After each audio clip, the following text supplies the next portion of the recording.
একে একে খোঁড়া হয়েছে 4টি কবর। এখানে পাশাপাশি শায়িত হবেন আপন 4 ভাই। এ যেন এক হৃদয় বিদারক দৃশ্য। কাফনের কাপড় পরিয়ে সাজিয়ে রাখা হয়েছে 4 ভাইয়ের নিথর দেহ।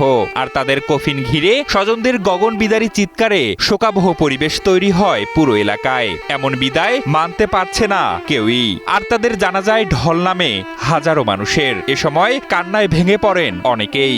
এই যে দৃশ্য, এটা আসলে রাঙ্গুনিয়াবাসী সবাই আসলে গভীরভাবে শোকাহত আমরা। এটা তো এরকম দৃশ্য রাঙ্গুনিয়া না, সারা বিশ্বে এরকম যে আপনার শুধু যুদ্ধ যেখানে চলে ওখানে স্যার আসলে এরকম বিরল ঘটনা।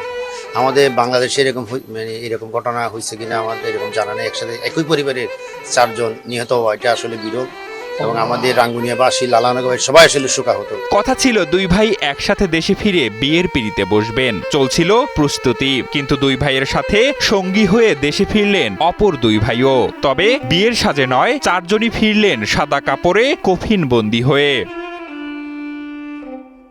বলছি ওমানে নিহত চট্টগ্রামের রাঙ্গুনিয়ার 4 ভাইয়ের কথা। মরদেহ এলাকায় পৌঁছালে প্রিয়জন হারানোর গগনবিদারী চিৎকারে ভারী হয়ে ওঠে রাঙ্গুনিয়ার আকাশ। বিশেষ করে রাশেদ, শাহেদ, মিরাজ, শহীদ, এরা যে তাদেরকে জান্নাতবাসী করার জন্য ওই কামনা করি। কারণ এলাকাবাসী, রাঙ্গুনিয়া, পুরো বাংলাদেশের জনগণ তাদের জন্য দোয়া করব। নিহত আপন 4 ভাই হলেন রাশিদুল ইসলাম, শাহিদুল ইসলাম, মোহাম্মদ সিরাজ ও মোহাম্মদ শহীদ। দারিদ্র্যের কষাঘাতে জর্জরিত পরিবারের হাল ধরতে তারা দীর্ঘদিন ধরে ওমানে কর্মরত ছিলেন। কষ্টার্জিত টাকায় কিনা জমিতে তুলেছিলেন 2 তলা ভবনও, কিন্তু সেই ঘরে একবারের জন্য থাকতে পারেননি তারা।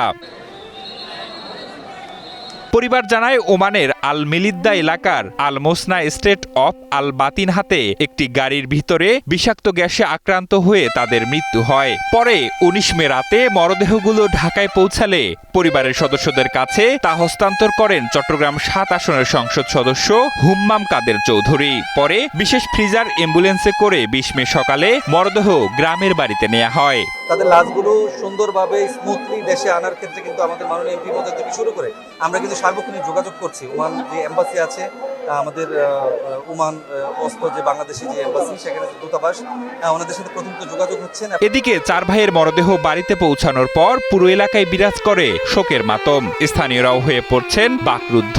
4 ভাই একসাথে একই কারণে মৃত্যুবরণ করে, যার দরুন আমাদের মানে শুধু লালানগর ইউনিয়ন নয়, ইউনিয়নের পাশাপাশি আমাদের উপজেলায় কিন্তু একটা শোকের ছায়া বিরাজ করছে। পৃথিবীর সব সম্পর্কের ইতি টেনে শেষ গোসলের পর জানাজার জন্য পাশাপাশি খাটিয়ায় রাখা হয়েছে আপন 4 ভাইকে। এ সময় স্বজনদের কান্না আর দোয়ার মাঝে সম্পন্ন হচ্ছে জীবনের শেষ আনুষ্ঠানিকতাটুকুও। চলার পথে একটু অসাবধানতা যেমন কেড়ে নেয় সারা জীবনের অর্জন, একই সাথে একটি পরিবারের জন্য নিয়ে আসতে পারে সারা জীবনের কান্না।